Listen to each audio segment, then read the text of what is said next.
Meus irmãos, a paz. Amém?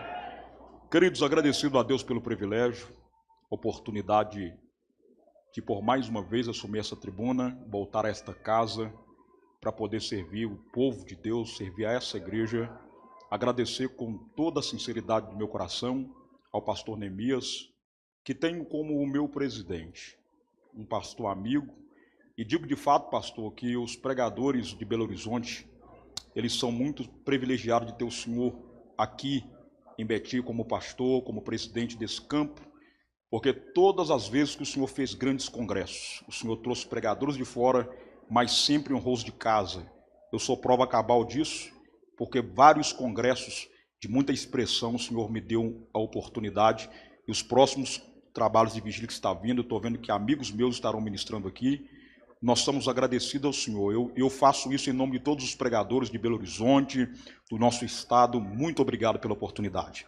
Deus abençoe a todo o corpo ministerial desta casa. Quero agradecer também meu amigo pastor Warley Pires, esse homem de Deus que eu tenho como um espelho para o meu ministério.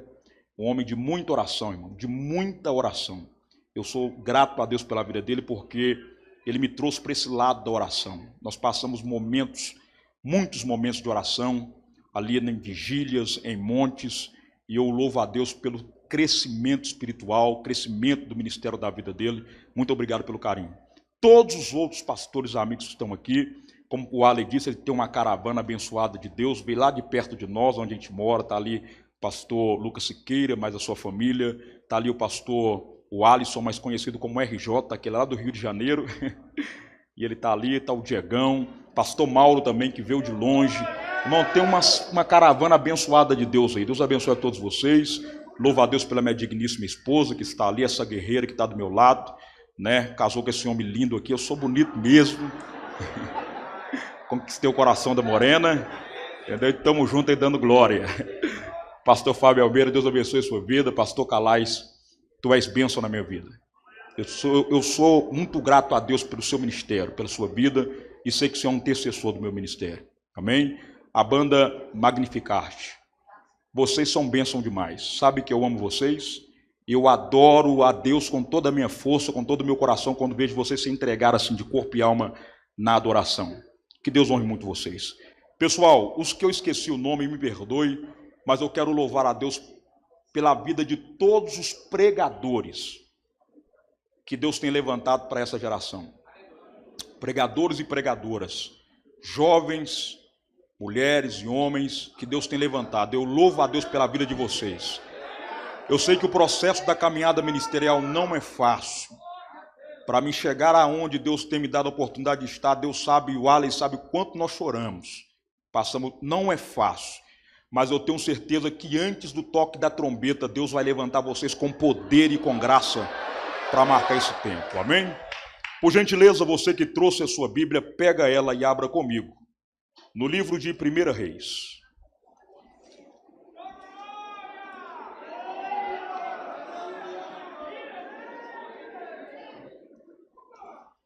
Primeira Reis, capítulo de número 17. Depois nós iremos ler também o capítulo 18, verso 17.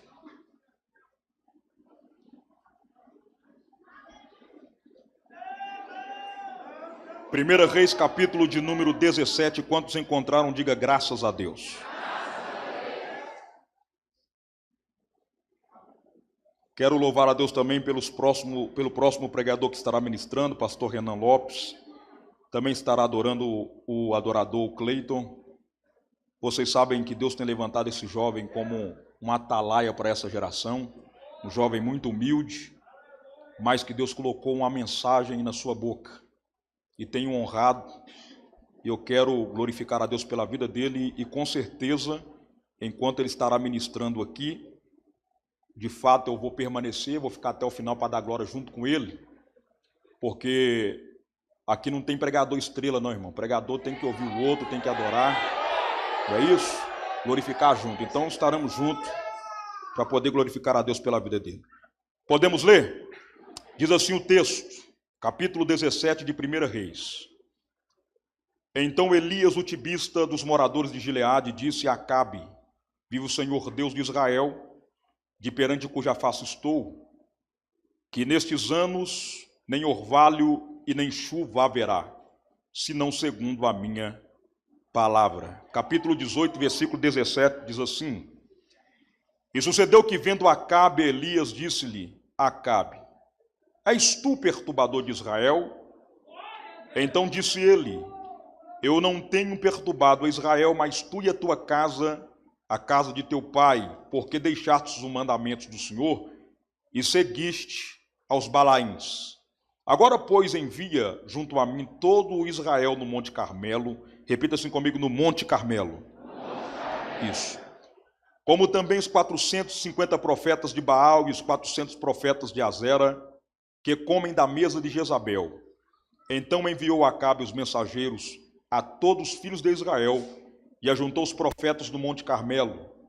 Então Elias se achegou a todo o povo e disse: Até quando cocheareis entre dois pensamentos?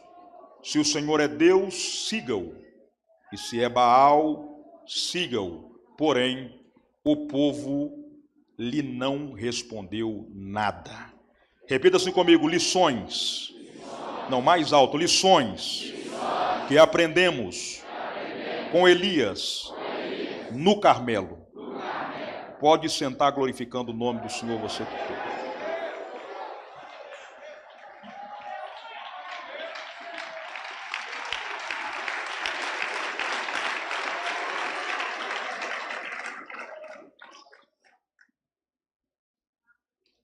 O profeta Elias é sabido de todos nós que foi um dos primeiros profetas do Veterotestamentário.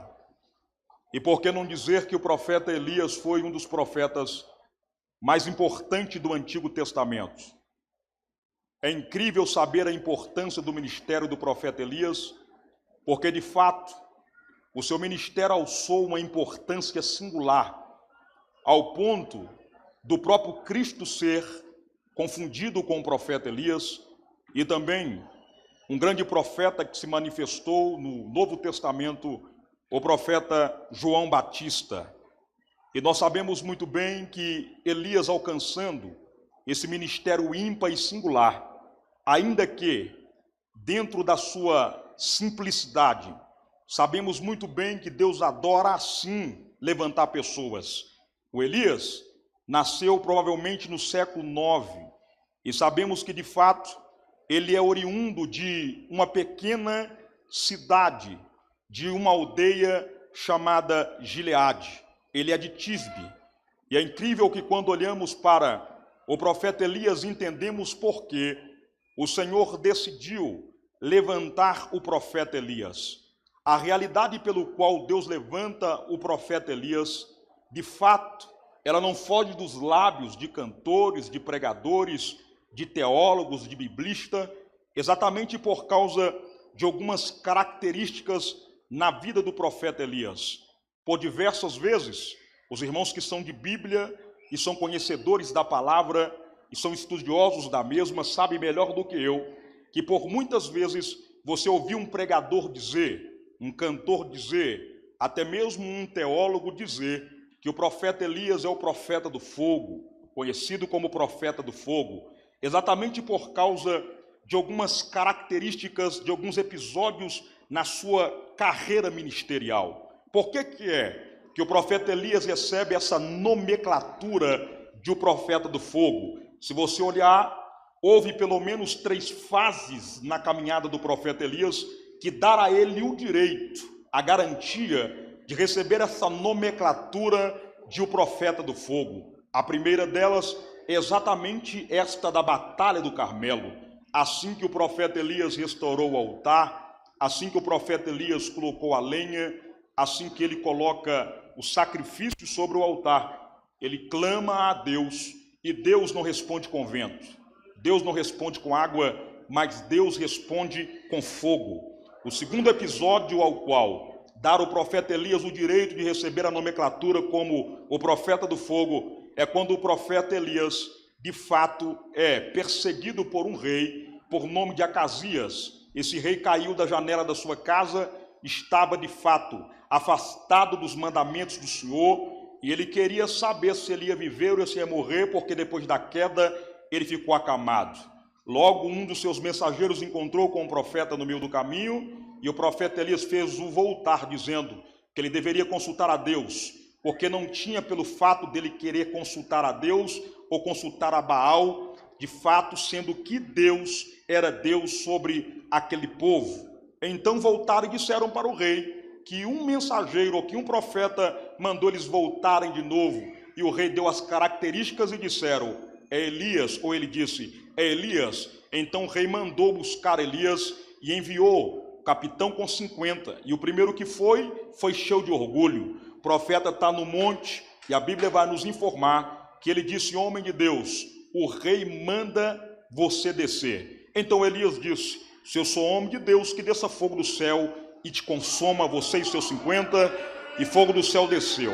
A segunda leva também foi a mesma coisa. A segunda horda de homens que estavam ali para levar Elias foi com soberba, foi com orgulho. O seu capitão e seus 50 também foi consumido pelo fogo quando ordenou que Elias descesse. Porém, o terceiro com mais humildade, o terceiro olhando para o valor da vida dos seus soldados, chegou perante o Elias, ajoelhou perante ele e disse para o profeta Elias: olhe para nós, olhe se há alguma benevolência em nossas vidas, por favor, desça, porque o rei precisa de falar com você. E o anjo que estava com ele disse: pode descer, agora vai. É incrível que aqui está de fato revelado a nós porque que o profeta Elias é chamado de o profeta do fogo. Mas você percebe também que o terceiro processo, ou o terceiro estágio que dá ao profeta Elias o direito é no final da sua carreira ministerial. Quando o profeta Elias está caminhando com Eliseu, os irmãos sabem melhor do que eu, que no finalzinho da sua carreira,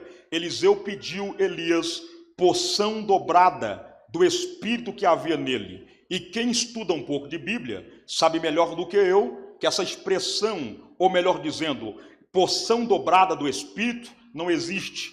A linguagem ali no original é que Eliseu está pedindo ele porção dobrada de um irmão mais velho, porção dobrada de primogenitura. Elias não tinha prata, Elias não tinha ouro, ele veio das simples Tibes, da pequena aldeia, da pequena cidade, mas o que Elias tinha como herança era a autoridade de Deus, era poder de Deus, era a graça de Deus que repousava sobre ele. Então Eliseu disse para ele: olha, dai para mim porção dobrada do teu espírito. Eliseu disse: dura coisa você pede, mas se tu me ver subindo, isso pode acontecer. No meio da caminhada, onde os dois estavam em direção, a Bíblia diz que veio uma carruagem com cavalos de fogo, separou Elias de Eliseu e um redemoinho o levou até o céu. Ele pegou a capa e agora Eliseu dá prosseguimento ao ministério ao qual ele vai desempenhar, substituindo o profeta Elias. Isso aqui dará a ele as características e o direito de ser chamado o profeta do fogo. Há também uma especificação. Quando olhamos para o profeta Elias,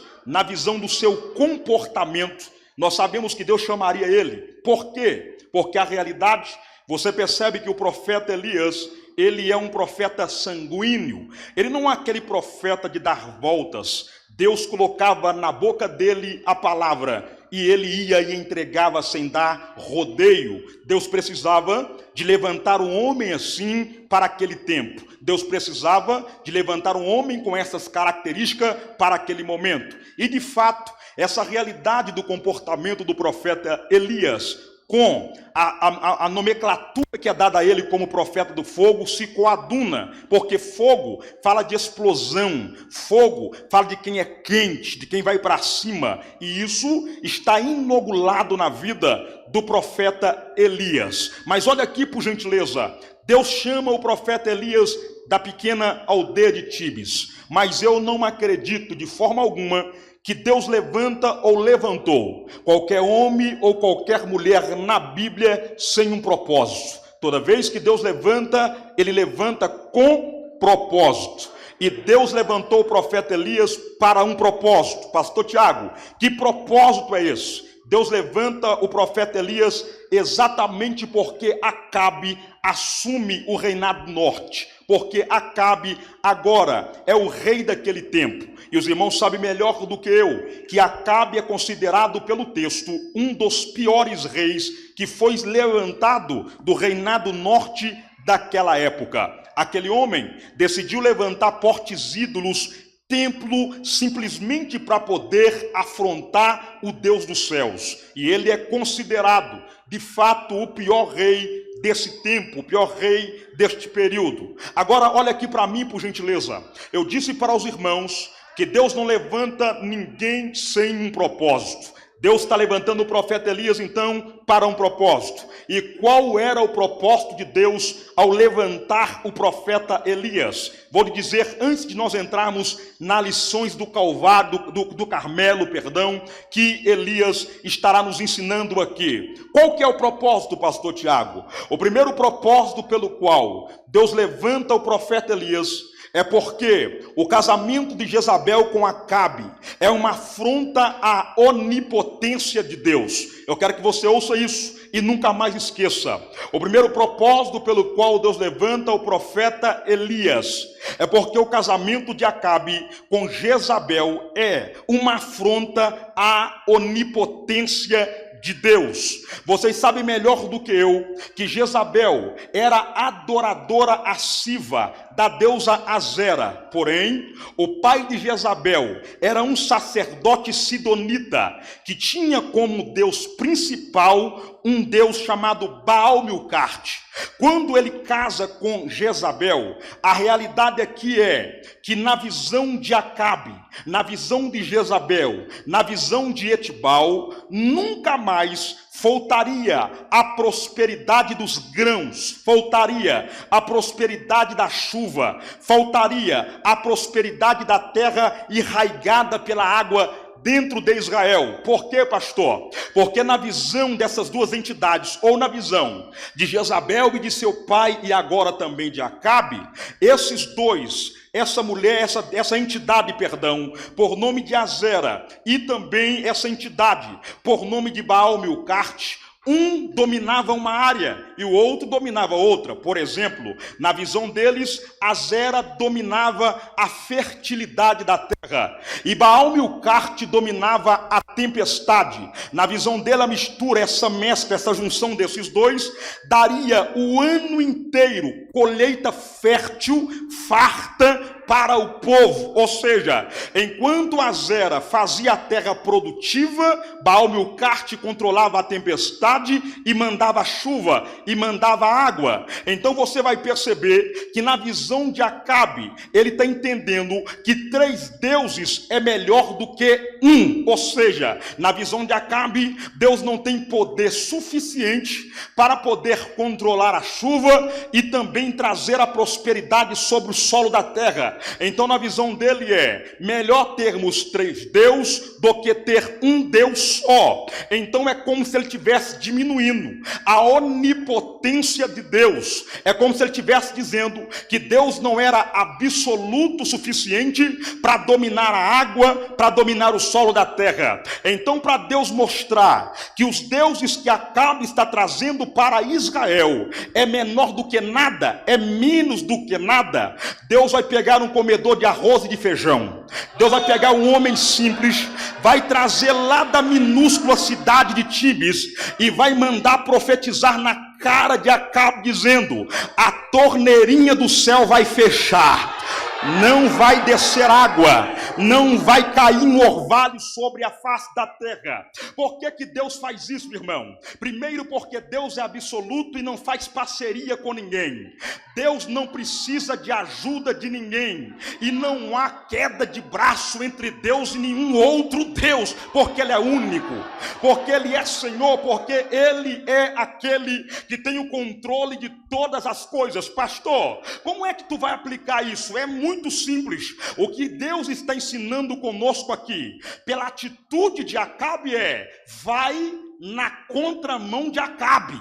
Não faça e não cometa o erro que Acabe cometeu. Acabe deveria confiar unicamente, plenamente, exclusivamente em Deus. Está apavorado porque parou de chover? Está apavorado porque a terra está seca? Então vou buscar ajuda. Vou tentar dar uma ajudinha para Deus. Vou trazer mais 2 deuses para ver se a água cai. Mas Deus não tem queda de braço e não tem capanga. Deus é controlador de todas as coisas. O que Deus está falando esta hora aqui, esta noite, esta madrugada, comigo e com você: se você decidiu, escolheu acreditar e confiar em Deus, permaneça assim. Não saia do propósito, não saia da visão. Irmão, a terra pode estar seca e pode ter parado de chover. Deus está dizendo: permaneça confiando. Deus não precisa de ajuda de ninguém para fazer a água cair, para fazer a terra descer. Deus está dizendo: não precisa de forçar a porta. Daqui a pouco eu vou fazer chover no teu ministério. Daqui a pouco eu vou fazer chover na tua vida. Não precisa de tentar ajudar a Deus, porque Deus tem o controle na palma da tua mão. Quando Ele vê que é hora da terra ficar frutífera e a água descer, fica tranquilo, porque está tudo sobre o controle dele. Tudo está sobre o governo dele. Olha aqui para mim, por gentileza. Você vai ver comigo que o segundo motivo pelo qual, o propósito que Deus levanta o profeta Elias, é porque também era uma afronta. Ou seja, o casamento de Jezabel com Acabe, ou de Acabe com Jezabel, era uma afronta aos mandamentos do Senhor. Pois nós sabemos muito bem que quando Acabe casa com Jezabel, ele também está tentando casar, ele também está tentando trazer um casamento de religião. Como assim, pastor Tiago? Vocês sabem melhor do que eu, que quando ele casa com Jezabel, ela vai trazer os costumes pagãos dela, da sua terra natal. Esse casamento não é só político, esse casamento não é só de sentimento mútuo, esse casamento não é só de sentimento humano, esse casamento também interfere no mundo espiritual. O que é que está acontecendo aqui? Vai acontecer uma mescla espiritual, ou seja, os 10 mandamentos ou a lei do Senhor vai ser ferida. O que Acabe quer é misturar os mandamentos do Senhor com os paganismos de Jezabel. Ele quer fazer uma mistura, quer fazer uma mescla. E na realidade, Deus está pegando o profeta, Deus está levantando o profeta Elias exatamente para gritar o oposto, porque a grande realidade é essa. Toda vez, pega esse manto aqui, se quiser dar glória, dá, se não quiser também não estou nem um pouco preocupado, mas escuta o que Deus está falando aqui. Você está entendendo que o texto está mostrando claro para nós que não é só um casamento pessoal, que não é apenas um casamento político. Ele quer trazer uma mescla, quer fazer uma mistura do santo com o profano, do sagrado com o imundo. Ele quer trazer isso para dentro da nação de Israel. Mas toda vez, escute isso, toda vez que um Acabe se levantar, toda vez que um protótipo de um Acabe se levantar, Deus tem os seus Elias para gritar divórcio. Deus tem os seus Elias para gritar divórcio. O que Deus está falando esta noite aqui é muito claro. O que Deus está falando para nós esta noite aqui é muito direta. Nunca precisou Deus levantar Elias em outro tempo como precisa nesse, porque nós estamos vivendo uma época de corrupção espiritual. Nós estamos vivendo uma época em que estão tentando trazer o mundo para dentro da igreja. O entretenimento gospel está entrando com força para dentro das igrejas. Olha aqui para mim e entenda esta palavra. Toda vez que tentarem levantar ou se levantar pastores, cantores, pregadores com o espírito de Acabe, Deus vai lá na pequena Tisbe e vai levantar o pequeno Elias com poder e com autoridade para poder fazer a diferença. Essa estratégia não vai colar, porque evangelho e o mundo é inimigo. Evangelho e o mundo é água e óleo. Deus está falando esta noite aqui conosco.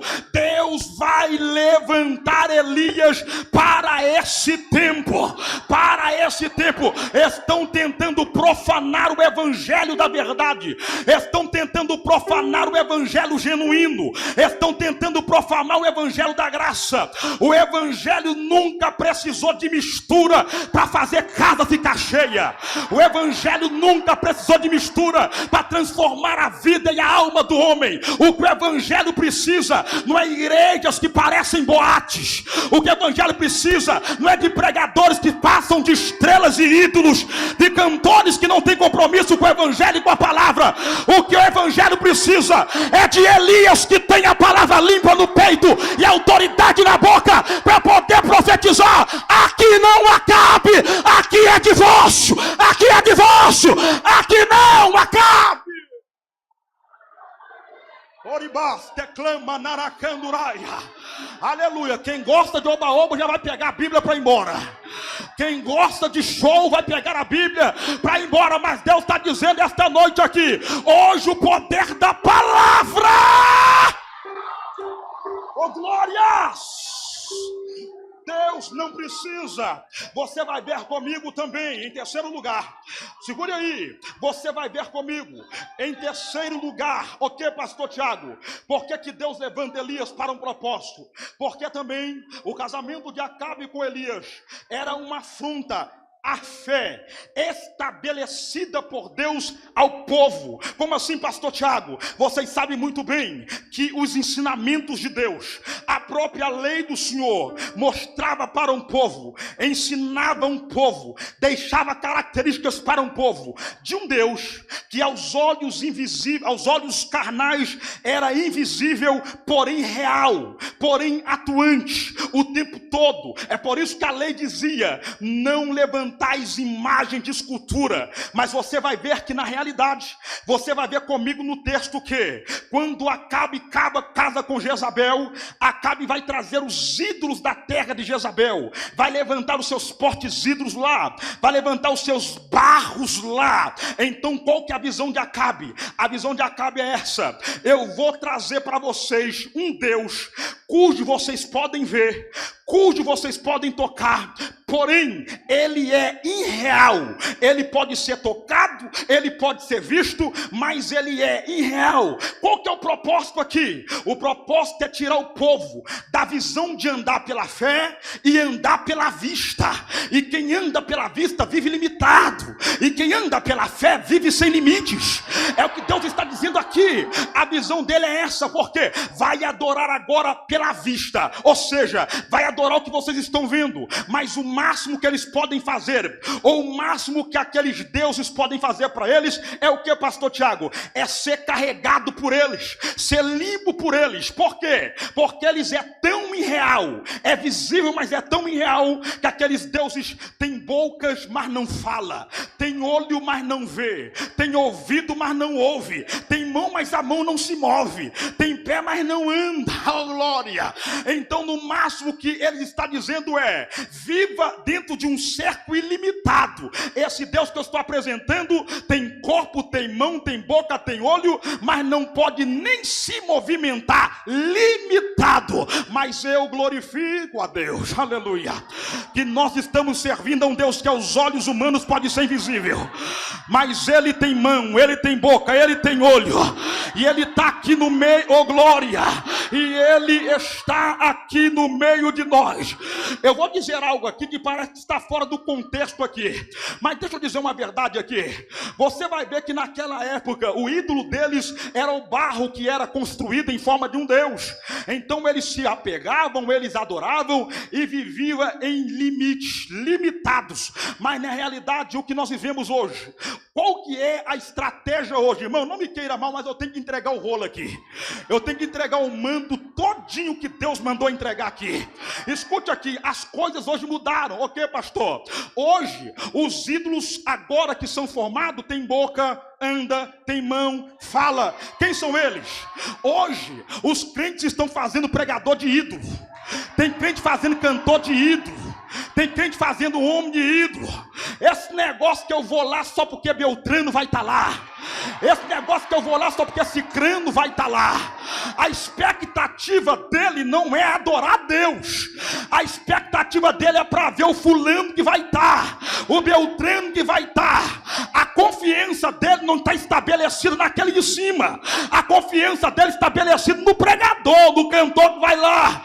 É por isso que você vive um ministério limitado. É por isso que você vive um ministério minguado. Porque o máximo que um cantor e um pregador pode fazer nessa tribuna é pregar o que o Deus manda. Ele não pode fazer mais nada por você. Você tem que vir aqui e adorar a Deus. Você tem que vir aqui e glorificar a Deus. Você tem que vir aqui e exaltar a Deus. É Ele que tira você das fronteiras do limite. Na hora de você adorar a Deus, diga para alguém do teu lado: vai dar glória ou vai fazer pirraça, irmão? Diga para ele: vai dar glória a Deus ou vai fazer pirraça? Porque a expectativa de alguns está sendo quebrada aqui. Se tu vem idolatrar alguém aqui, a casa acabou de cair para você. Aqui não tem lugar para estrelinha não, viu, crente? Aqui não tem espaço. A glória aqui é de Deus. A honra aqui é de Deus. O culto aqui é para Deus. Aqui não tem culto para ídolo, para homem. O culto aqui é para adorar a Deus. Adorar a Deus. Deus levanta com propósito.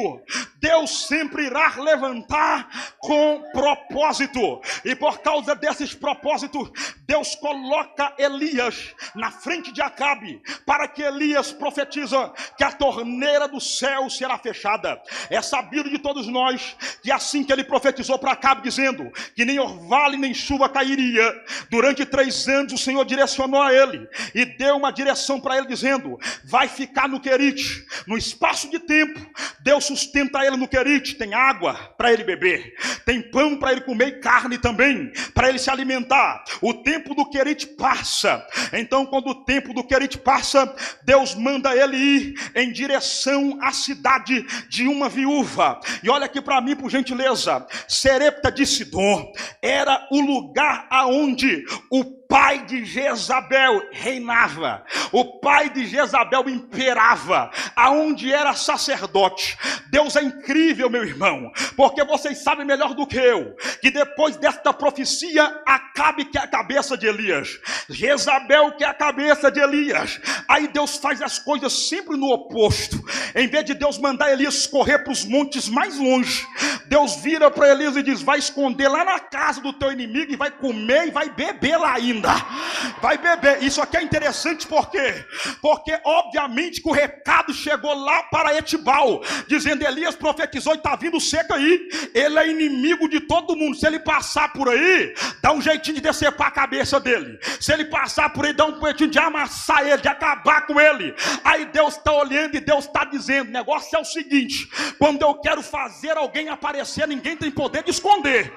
Mas quando eu quero esconder, eu escondo debaixo do nariz do inimigo, alimento debaixo do nariz do inimigo, protejo debaixo do, oh glória, debaixo do nariz do adversário. Irmão, você não sabe, o diabo não tem raiva de você, porque você tem uma casa boa, um carro bom, porque você tem uma conta bancária saudável, porque você veste bem. O ódio do diabo é saber que você tem um ministério, é saber que você é um adorador, é saber que você tem, oh meu Deus do céu, tem gente que nunca parou para conversar com você e tem raiva da tua cara. Tem gente que nunca andou ombreado com você, é doido para te matar. Tem gente que quando você passa, range o dente. Tem gente que você não sabe, mas durante o dia inteiro armou uma cilada só para ver se você não vem, só para ver se você cai, só para atingir a tua família. Mas você passou debaixo do nariz dele e Deus está dizendo: eu vou cegar porque nela tu não toca. Eu vou cegar porque nele tu não toca. Porque quando Deus quer esconder, ninguém acha. Por um espaço de tempo, ele fica na casa da viúva e Deus diz: chega de encher a barriga de farinha, chega de comer bolo, agora vai falar com Acabe que eu vou fazer chover de novo. Elias volta para ter contato com Acabe, e é incrível que quando ele vai encontrar com Acabe, Acabe também está procurando ele, e logo Obadias tem um encontro com Elias, e Elias fala: fala com Acabe, que eu preciso de falar com ele, encontrar com ele cara a cara. O recado é dado. Então os dois se encontram, e Acabe já vem com a acusação dizendo: tu és o perturbador de Israel. E ele disse: eu não. Perturbador de Israel é tu e a tua casa. Perturbador de Israel é você e o seu pai. Que abandonou os mandamentos do Senhor e agora está se curvando a Deus estranho, adorando a Baal, Milcarte, adorando a Azera. Mas tem uma coisa, Deus falou que vai mandar água de novo, mas para ele mandar água de novo, eu quero um duelo contigo no Carmelo. Eu quero um duelo com os profetas de Baal e de Azera lá no Carmelo. Nós vamos ter um encontro lá. Geralmente quem acha que está com mais, acha que vai ser vitorioso. Ele tinha 450 profetas de Baal e 450 de Azera do lado dele, de Acabe, pensando, chegar lá vai ser massacre, chegar lá vai ser ruína. Irmão, vou dizer uma coisa para você: quem anda com Deus é maioria. Vou repetir, quem anda com Deus é maioria. Minoria é quem pensa que tem muito, mas não tem Deus. Elias está dizendo, vai subir eu e Deus, e vamos ver quem vai vencer nessa batalha. Vamos ver quem vai vencer nesse duelo. Vamos ver quem vai vencer no Carmelo. E chegando no Carmelo, Elias começa a mostrar para nós lições que aprendemos no Carmelo. Grita assim bem alto comigo, lições. Mais alto, lições que aprendemos com Elias no Carmelo. A primeira lição que nós aprendemos com Elias no Carmelo está na própria palavra Carmelo. A palavra Carmelo no original é Carmel. O que significa Carmel, pastor? Terra jardinada, terra raigada, terra frutífera. Não está entendendo? Vou te explicar. Elias, quando sobe para o Carmelo, para um duelo, sabe o que é que ele está dizendo? Eu vou subir para um lugar aonde eu tenha condição e recursos para vencer esse duelo, para vencer esta batalha. Como assim? Escute isso aqui. Vocês sabem melhor do que qualquer um que quando Elias precisou de água, essa água apareceu lá no Carmelo para o duelo. Olha aqui para mim, entenda essa realidade. Alguns teólogos e pensadores da Bíblia diz que provavelmente o Carmelo era o único lugar que ainda brotava água. O Carmelo era o único lugar que estava enraigado com água. Toda a redondeza, toda Israel está seca, mas no Carmelo tem jardim, no Carmelo tem árvore dando fruto, no Carmelo tem flor. Enquanto tudo está seco ao redor, o Carmelo tem terra molhada. Elias está olhando e está dizendo, não vou traçar duelo aonde eu não tenho recursos para vencer batalha. Eu vou subir para o Carmelo, porque no Carmelo eu vou ter glória. Eu vou ter recursos para vencer a batalha. Eu vou ter recursos para poder vencer essa guerra. O que é que Deus está falando esta noite aqui com você? O tempo lá não era de crise? Era terra seca e água não cai. O tempo lá não era complicado? Irmão, é incrível que parece que nós estamos vivendo aquele tempo lá. É crise, irmão. Está entendendo o que Deus está falando esta noite aqui? Parou para entender por que é que ainda você continua comendo? Parou para entender por que é que você ainda continua vertindo? Parou para entender por que é que você continua saudável? Parou para entender por que é que o teu ministério continua recebendo propostas de agenda? Parou para perceber por que a tua família ainda está intacta? Eu vou te dizer, é porque quando a pandemia entrou, quando a crise entrou, muita gente enlouqueceu. Eu estou falando de pessoas que eu conheci cara a cara, que tentaram travar duelo para recuperar suas finanças, que tentaram travar duelos para tentar não ter uma crise emocional e psicológica. Eu estou falando de pessoas que travaram duelos para não perder teu casamento. Estou falando de pessoas que travaram duelos para não perder, meu amigo Tiago Felipe, para não perder a sua família. Mas eles travaram duelos em ambientes que não davam a eles recurso para poder vencer esses duelos. Agora dá uma olhadinha para você. Capingando difícil, você olhou e disse, a crise está aí, mas eu sei aonde travar minhas batalhas. Eu vou correr para o Carmelo. Aqui é o Carmelo. A igreja onde você congrega é o Carmelo. Lá é o lugar que Deus te dá recursos para vencer os duelos. O espírito da revelação bíblica já está gritante ao meu coração esta noite, para poder dizer para crentes aqui: o Deus do céu está falando ao meu coração. Tem gente aqui que veio aqui porque sabe que este era a última cartada dele. Tem gente que veio aqui hoje que estava esgotado ministerialmente, esgotado familiarmente, esgotado no teu casamento. Tem gente que saiu de casa sem R$1 no bolso. Tem outros que saíram com o corpo machucado. Tem outros que deixaram alguém dentro de casa com pressão psicológica, porque foi camuflado, colocado no intro da tua casa. Mas você sabe melhor do que eu que quando você saiu de lá, você disse no teu coração: eu vou lá porque Deus tem uma palavra para mim. Eu vou lá porque Deus tem um recurso para mim. Eu vou lá porque Deus tem um escape para mim. E o Espírito de Deus manda te dizer: pregador, acalma a tua alma. Pregadora, acalma a tua alma. Crente, sossega o teu coração. Meu irmão, acalma o teu coração. Deus está dizendo: o país pode secar, o país pode não estar chovendo, a crise pode estar estreita, mas no duelo tem recurso para crente. Ai, me calavasteri, me canda, alabarassuri, me candaraia. Eu gostaria não só de fazer isso, mas já tem gente aí pegando o bonde andando, quase dormindo. Liga assim para ele: meu irmão, não dorme não, porque os céus acabou de liberar recurso para o seu duelo. Os céus acabou de liberar recurso para o seu duelo. Eu profetizo esta noite: está descendo recurso. A panela não vai ficar vazia e nem a despensa. Deus está liberando recurso. As agendas não vai parar. Deus está liberando recurso. Aonde o bisturi do médico não passou, a mão de Deus está passando aí. O que o psicólogo não conseguiu fazer, o Espírito Santo vai fazer. Você está no duelo, você está no Carmelo. Então, por gentileza, não dorma. Pega, pega, pega, porque tem recurso. Pega, porque tem recurso. Pega!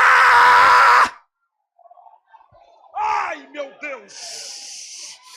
Ai, me clama lá de faia. Abiriante, urime, clama, naia. Você pode por um minuto levantar tua mãozinha para o alto aí, vai. Só por um minuto. Iribicheri, me clafau este. Alai de wink fastenaia. Uribi de plex, flow, fly, shade, deixa. Agai de wink, snebia, faua. Eminduta, step, flow, denar. Eria calowit, steuri, flow. Vai terrasse. O Espírito Santo está dizendo: o céu se abriu, está descendo recurso, está descendo, está descendo. É duelo, é duelo, é duelo.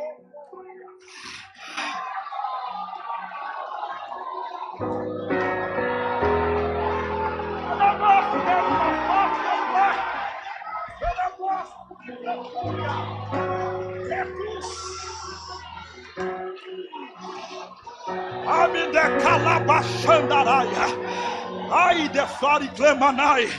Segura, crente, segura. Olha aqui para mim, por gentileza. Você vai ver comigo. Deixa eu correr pro meu horário. Eu quero cravar certinho. Segura aí. Você vai ver comigo que a segunda lição que aprendemos com Elias no Carmelo é qual, pastor? É que Elias prova para nós que mesmo o Carmelo sendo lugar de recurso, mesmo Carmelo sendo lugar de providência, mesmo Carmelo sendo lugar onde a terra molhada, o capítulo 18 nos mostra que ainda tem crente cocheando entre dois pensamentos. Sim, Senhor, todo mundo está sabendo que não há outro lugar que tinha uma flor, uma fruta, uma árvore, uma folha verde. Mas quando chega lá no Carmelo, tudo florido, as árvores com cara de vida, a terra molhada. Elias olha e diz: vocês estão aqui no Carmelo e ainda está cocheando entre dois pensamentos? Se é Deus, vem para cá. Se é Baal, então fica com Baal. Até quando vocês irão cochear entre dois pensamentos?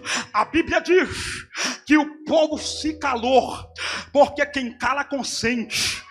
Quem cala porque sabe que está errado. Está entendendo o que Deus está falando essa noite aqui, irmão? Segura aí, porque agora tem quem vai engolir o glória. Tem quem vai jogar o glória para dentro da barriga. O aleluia também. Porque existem pessoas que a única coisa que ele quer de um ambiente como esse, a única coisa que ele quer do Carmelo é que as bênçãos. Ele quer as bênçãos do Carmelo. Ele quer que o profeta aponte o dedo no nariz dele e fale: você vai ser um grande pregador. Dom de Deus vai descer na sua vida. A cura acabou de chegar. Tu vai sair do vermelho. A vitória é tua, a vitória é certa. Aí o bichinho fica todo assanhadinho. É isso mesmo, fala tudo, Jeová. Eu peguei o manto, eu peguei o mistério. Só que tem uma coisa, vou dizer uma coisa aqui para você. Você quer todas as bênçãos do Carmelo, mas ainda continua levantando altar para Baal. Já está na hora de você tomar vergonha na cara. Já está na hora de você mudar de vida. Já está na hora de você decidir de que lado você está. Porque esse negócio de falar orianda, labaia, manto de mistério, fogo do céu aqui, e continua falando palavrão quando sai daqui, é levantar o altar para Baal. Esse negócio de cantar hino de adoração e pedir que o céu desça, fica Jesus, mas quando sai daqui não consegue tirar o funk do ouvido, não consegue largar a musquinha sertaneja. É levantar altar para Baal. Esse negócio de falar que tá vendo bola de fogo, tá vendo relâmpago e trovão aqui, e não para de tirar os olhos da pornografia, não tira o olho da mulher que não é tua, do macho que não é teu. É levantar altar para Baal. Esse negócio, oh glória, Deus está falando aqui essa noite. Já está na hora de você decidir qual lado você está. Já está na hora de parar de cochear entre dois pensamentos. Quem é de Elias agora está dizendo: fala, neguinho, deixa Deus te usar. Mas quem é de Acabe agora está dizendo: gostei não, tocou no meu ponto fraco, gostei não. Não precisa de falar assim, não precisa de bater. O que precisa é de você tomar vergonha na cara, de parar de alimentar das bênçãos do Carmelo e levantar o altar para Baal. Quem é de Deus adora, quem é de Deus glorifica. Agora quem é de Baal vai mudar de vida. Ai, Dalácia. Aribia Candacé. E não olha pra mim com cara feia não, porque a minha cara já é feia. O Alan até falou: eu não assusto com ela. Deus me trouxe aqui pra te dizer: Deus é Deus, e quem é de Deus escolhe o teu lado. Passa pro lado de cá. Não dá para alimentar das bênçãos do Carmelo e levantar altar para Baal. Não dá. Olha aqui para mim, por favor. Você vai ver comigo no texto que a terceira lição que nós aprendemos com o profeta Elias, qual é, pastor Tiago? É que o profeta Elias não duela no nível de baixo. O profeta Elias duela no nível de cima. Pegue esse manto aqui. Todo o contexto mostra para nós que aquela batalha não deveria ser no Carmelo. Não, por quê, pastor? Porque foi levantado um templo para Baal, lá embaixo, lá no Gerizim, foi levantado um templo para Baal, foi. Lá embaixo foi levantada uma estátua, bosque, postulido para Baal. De onde o povo está embaixo, até no Monte Carmelo, é 523 metros de altura. Elias olhou e ele poderia dizer: reúne os 450 profetas de Baal e os 400 de Azera e leva eles para o templo, porque vai ser lá no templo que Deus vai massacrar com eles, que Deus vai responder com fogo. Mas não, Elias olhou e disse: esta batalha eu vou vencer é no nível de cima. Essa guerra eu vou vencer é no nível de cima e não é no nível de baixo. Está entendendo o que Deus está falando? Esta noite aqui Deus está dizendo: já está na hora, sai dessa onda. Tu não vai vencer essa batalha no nível de baixo. O que Acabe quer que você se rebaixa a ele. O que Acabe quer que você desce para o nível de baixo. Esse negócio de ficar dando cutucada no Facebook, mandando aquela mensagem no WhatsApp, esse negócio de mandando recado preocupado com um aviãozinho com outro, para dizer que vai ter acerto, para dizer que Deus vai cobrar. Esse negócio de querer ser a mandona, que vai usar o braço da carne, esse negócio de falar que você é crente, mas a perna não converteu, que a tua vassoura não converteu, que a tua panela de pressão não converteu. É gente que duela no nível de Jezabel, é gente que duela no nível de Acabe. Quem duela no nível de Elias, duela no nível de cima. Se você quiser vencer essas batalhas, apaga os recados lá, coloca-te na postura de uma mulher, de um homem de Deus, e leva para o nível de cima. Como eu faço isso, pastor? Descendo com o joelho no chão. Põe o joelho lá. Mandarastere Cantúria Alarai Churimicanda. Coloca joelho no chão, porque eu não estou militando esta noite aqui com minhoca. Eu não estou pregando para crente galho e galinha, que a visão é só para o nível da terra, é só para o nível do chão. Eu estou falando é para águia, e águia duela no nível de cima, crente. Leve as suas batalhas para o nível de cima. Deus está dizendo: tu vai quebrar esse homem, tu vai quebrar essa mulher no joelho. Tu vai vencer esta batalha é no joelho. Oh, glórias! É por isso que alguém está dizendo aqui: vamos orar, vamos orar, vamos orar. Não para de orar, não cessa de orar. Irmão, e vou dizer uma coisa para você: sou assembleano com muito orgulho, e se quiser participar de Assembleia de Deus em vigília, aqui é oração. Aqui não é oba-oba não. Aqui não é 5 minutinhos de oração e mais de 10 horas de cantarola, pulaiada na carne, no jabá, no tutano. Porque para mim, crente que pula sem Bíblia, crente que pula sem oração, para mim é jabá purinho, é tutano purinho. Eu já digo logo: se não gosta de Bíblia, não tem nem que pular, nem que levantar a mão. Se não gosta de parar, não tem nem que levantar a mão. Quer vencer essa batalha como, irmão? O povo está orando, tu está babando no banco. O povo está orando, tu está com a mão no bolso mascando chiclete. O povo vai vencer como essa batalha. É por isso que volta na carne, aí quer resolver no braço, quer resolver no chute. Mas Deus está falando esta noite: sai dele, visão de minhoca. Sai dele, visão. Deus está falando: receba renovo de águia. Batalha. As suas batalhas, as suas guerras, oh glória, tem que ser no nível de cima. A quarta lição que aprendemos com Elias, a quarta que nós aprendemos com Elias é o qual, pastor Tiago? A quarta lição é: Carmelo é lugar de manutenção do altar. Repita assim comigo: Carmelo é lugar de manutenção de altar. Você vai ver que no versículo 30, o profeta Elias falou com o povo: achegue-se, ajunte-se, aproxime-se, e ele vai restaurar o altar. E é incrível, o texto diz: e Elias restaurou o altar do Senhor. Pega essa aqui, por gentileza. O mais lindo aqui no texto é qual, pastor? O mais lindo é que Elias, por momento nenhum, ou o autor do texto, deu moral para quem quebrou o altar. Não deu. O texto poderia dizer: e quebrando os profetas de Baal, o altar do Senhor, e quebrando Jezabel, o altar do Senhor, veio Elias e restaurou. Nada. Você vai ver que o texto diz: e Elias, oh glória, restaurou, oh mandaragaia, o altar do Senhor. E é incrível isso, porque, pastor? Porque Deus está dizendo: eu não quero nem saber quem quebrou. Porque se Acabe tem quem quebra altar, se Jezabel tem quem quebra altar, eu tenho Elias para restaurar altar que quebrou. Ariandori Micandaraia.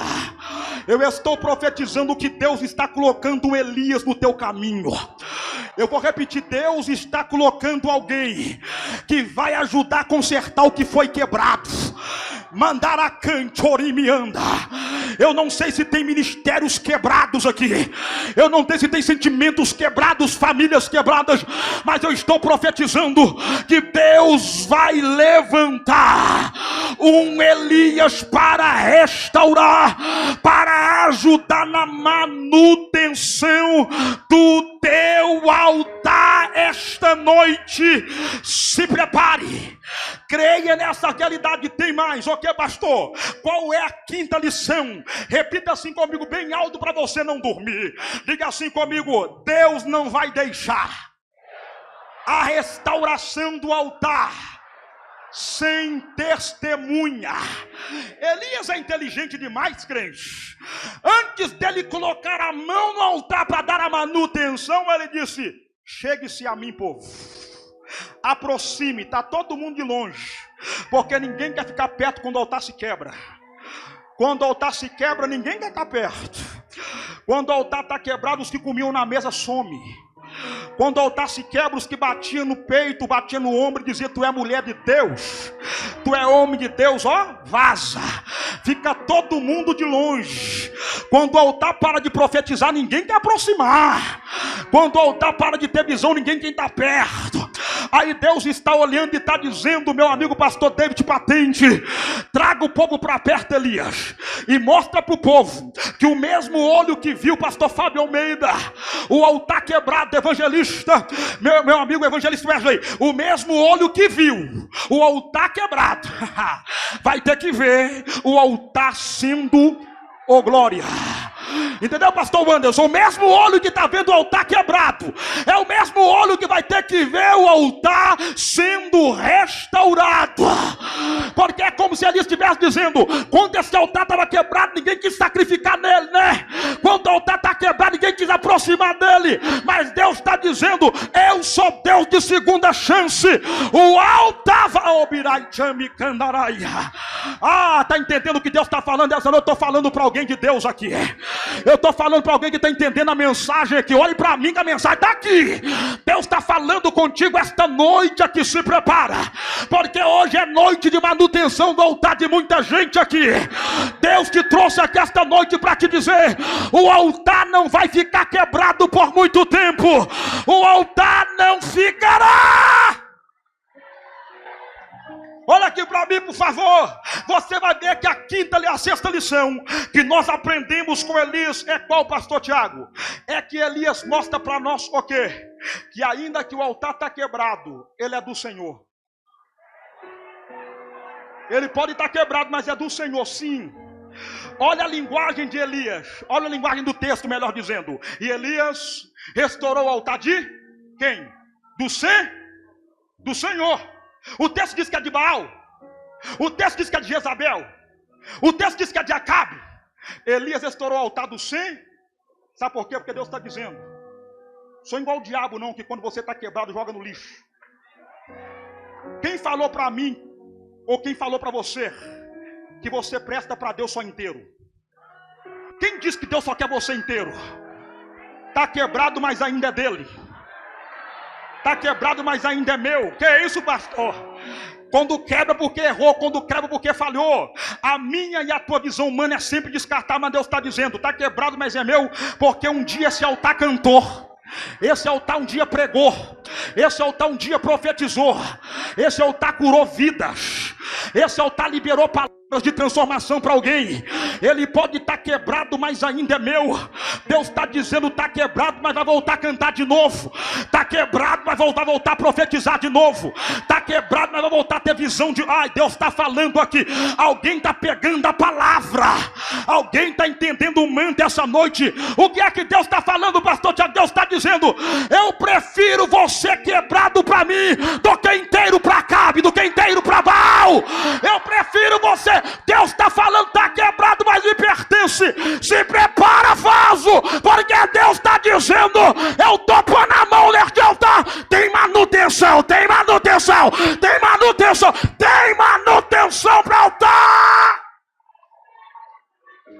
Tem manutenção para o altar. Ai, Bedecanduramaia. A sétima lição, já termino. A sétima lição que aprendemos com Elias no altar, sobre o altar, ou sobre o Carmelo, melhor dizendo. Qual é, pastor Tiago? É que o altar está sendo ou recebendo a manutenção. Mas o altar não pode ficar sem a edificação. Olhe para mim. A mensagem está aqui. Olhe para mim aqui. Escute isso. Há uma diferença entre restauração e edificação. Assim que Elias restaurou o altar, o texto diz que ele ajuntou as 12 pedras e edificou o altar. Agora pega essa aqui, meu irmão. Ô glória.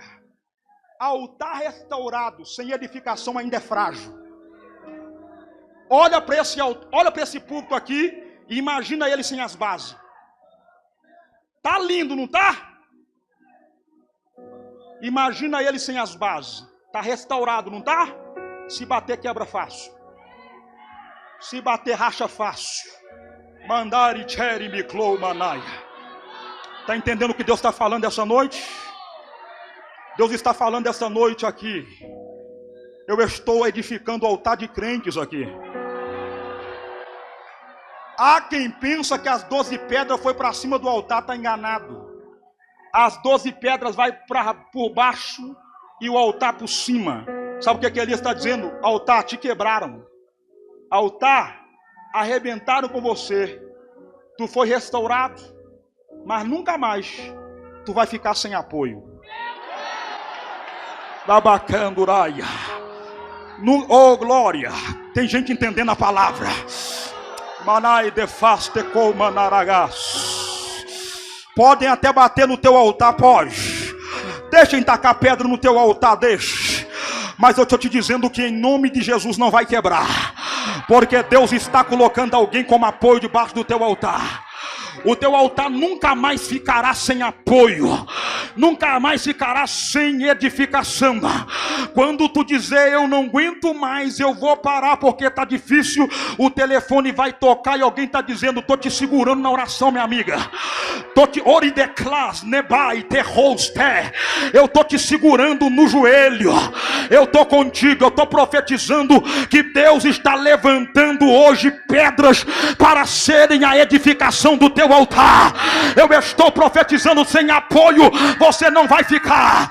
Quando bater aquela crise de querer desistir, quando bater aquela crise porque apanhou muito, porque está na hora, dizendo, está na hora, eu desisto, não aguento mais, Deus vai levantar pessoas, porque as 12 tribos, as 12 pedras representavam as 12 tribos, as 12 tribos criam um só Deus, mas eram tribos diferentes. Então Deus está dizendo, eu vou trazer pessoas de lugares diferentes para ser a base do teu altar. Não vai faltar, não vai faltar, não vai faltar, não vai faltar base para o teu altar. E eu termino. O profeta Elias edifica o altar, coloca a lenha, diga assim, colocou a lenha sobre o altar. Agora eu vou dizer uma coisa para você. O texto diz que foi Elias que buscou a lenha? Não diz. Mas para o sacrifício ser completo tinha que ter a lenha tinha que estar lá. Entendeu o mistério? Vou dizer uma coisa para você. Você tem que fazer alguma coisa, irmão. Tem que reagir. A lenha ali é alguém que saiu para buscar. Se eu quero ver fogo no meu altar, eu tenho que me mover para alguma coisa. Eu tenho que sair para buscar a lenha. Não dá para cruzar bracinho, esperar fazer cantor, fazer pegar fogo, pregador fazer pegar fogo, irmão que ora fazer. Você tem que mover, você tem que dar um jeito de trazer lenha para esse altar. No mínimo, você tem que pelo menos levantar a mão e dizer, Senhor, aqui está o graveto já pro altar. É abrir, é fazer alguma coisa. Tem que fazer. Colocaram uma lenha lá. Ele coloca o sacrifício. Mas a Bíblia também diz que ele faz um córrego ao altar daquele altar, um limite ao redor daquele altar, e manda jogar água. Agora fala para mim, por gentileza. O ribeiro secou. A casa da viúva secou. De onde é que tiraram aquela água?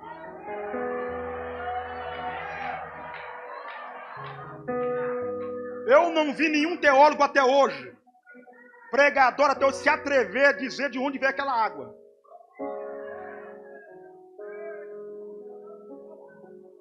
povo está em crise de água, a copada fechou e aparece água no Carmelo do nada. Vou dizer uma coisa para você. Primeira coisa que eu aprendo aqui é que Elias está dizendo. Quando ele faz aquele limite ao redor do altar, Elias está dizendo: enquanto o altar estava quebrado, não tinha limite. Daqui para cá é Deus, daí para lá é Baal. A partir de hoje, tem limite, tá, altar? O altar, a partir de hoje, se tu cheirava cocaína, tu não cheira mais, viu? Se tu gostava de pular cerca, não pula mais. Se tu gostava de mentir, não mente mais. Se tu arrumava uma mulher em cada estado que você pregava, não arruma mais. A partir de hoje, altar, coloca a sua língua dentro da boca, porque você não pode mais ser fofoqueiro, ser linguarudo, mentiroso. Agora, altar, tem limite. Agora Baal, os profetas de Azera, não pode chegar até você não, porque agora tu tem limite. Tá entendendo, altar? Labaracando Ramaia. Quando não tinha limite, podia fazer o que quiser. Mas agora tu é o altar que queima o fogo de Deus, tá? Altar agora tem limite. Enquanto haver limite no teu altar, não vai faltar a água da graça. Aquela água para mim simboliza a graça. De onde tiveram, tiraram aquela água, a graça, misericórdia. Deus está dizendo: enquanto tiver limite no teu altar, eu mando a graça para o teu ministério crescer, para o teu altar prosperar, para a tua...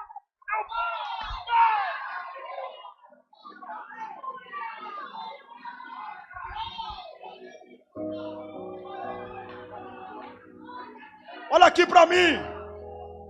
Elias coloca o sacrifício no altar. Ok. Ele ora a Deus e diz: prova que tu és Deus.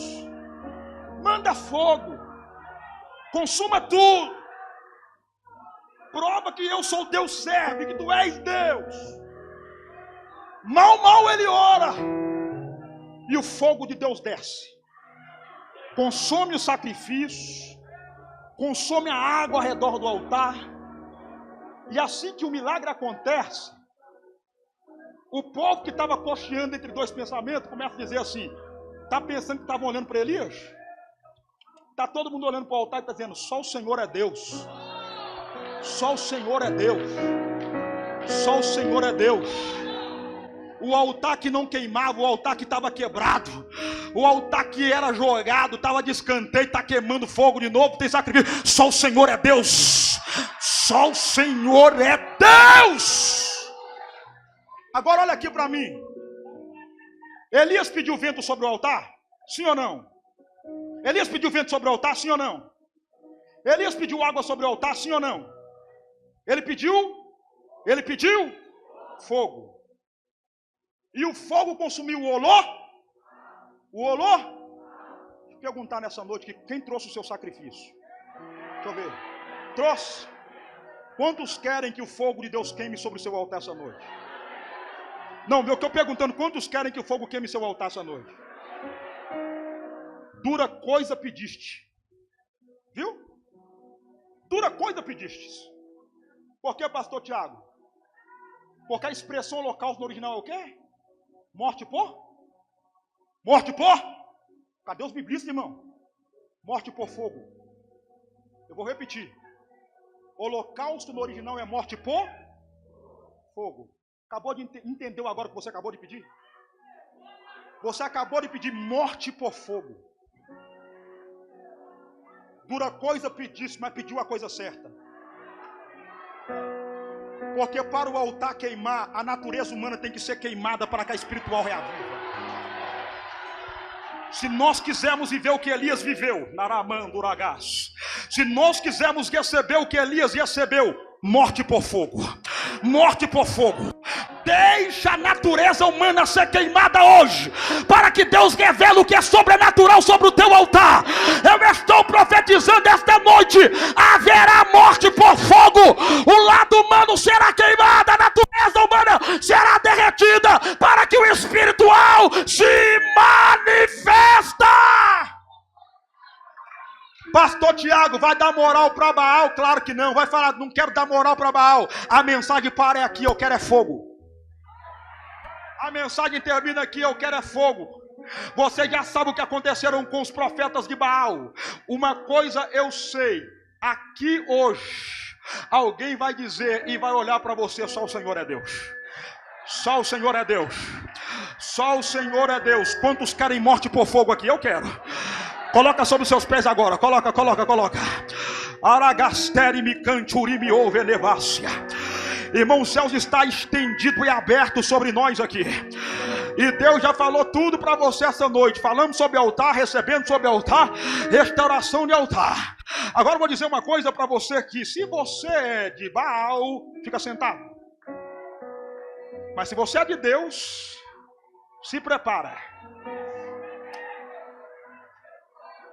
Amanda Castoria. De um jeito ou de outro o fogo vai queimar, pastor Arlen. Ninguém mandou você vir para o Carmelo. Se veio para o Carmelo é porque você veio para o duelo. Não dá para fugir. Vai tentar abrir a porta para ir embora, mas o fogo vai te pegar no meio. Vai te pegar no caminho. Morte por fogo.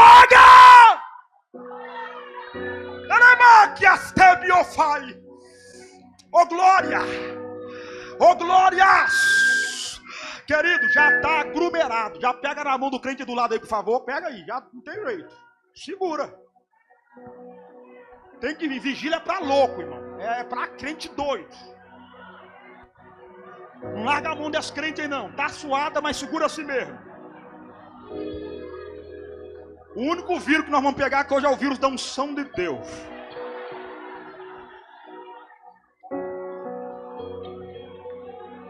Você tem coragem de começar a clamar comigo assim, morte por fogo? Quem tem coragem? O Espírito Santo de Deus falou comigo que dentro de alguns minutos o céu vai rachar nesta casa. E o fogo de Deus vai começar a pegar. Só toma cuidado para não machucar quem está do teu lado, porque vai ficar incontrolável o que o Deus vai fazer na casa.